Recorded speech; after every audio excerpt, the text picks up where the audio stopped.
Hello, hello.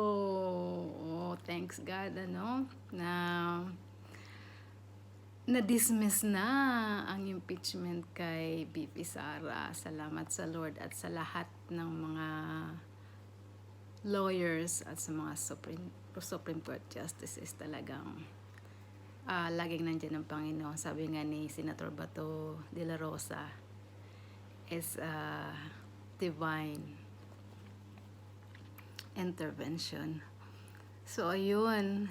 Sa 19th Congress na mga naniwala sa FLR, so,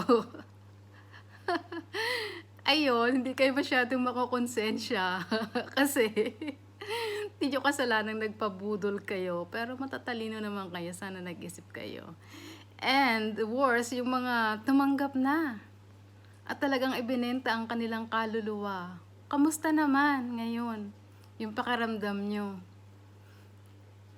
Paninindigan nyo pa rin ba yan? Kagarapalan nyo? Diyos ko, hindi na kayo naawa sa bayan. Talagang, ano na nangyari ngayon?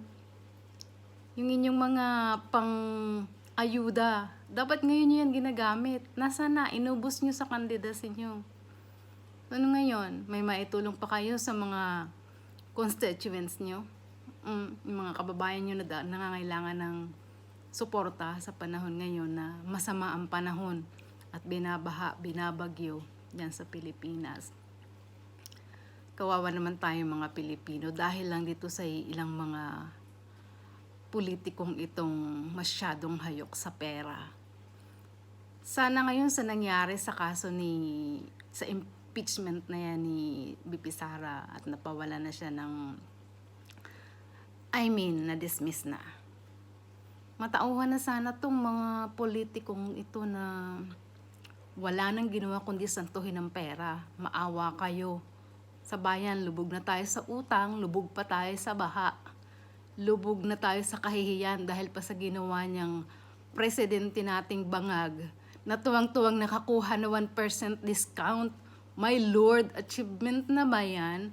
Patawarin ka ng Panginoon sa pinagagagawa mo, bangag ka. Diyos ko, nakakagigil ka na. Actually, sobrang kahihiyan na natin. Pinagtatawanan tayo ng buong mundo ngayon. Nako, Diyos ko, sobrang pinagkatiwalaan natin yung presidente natin na wala naman palang gagawin kung hindi ibagsak at ipahiya ang mga Pilipino.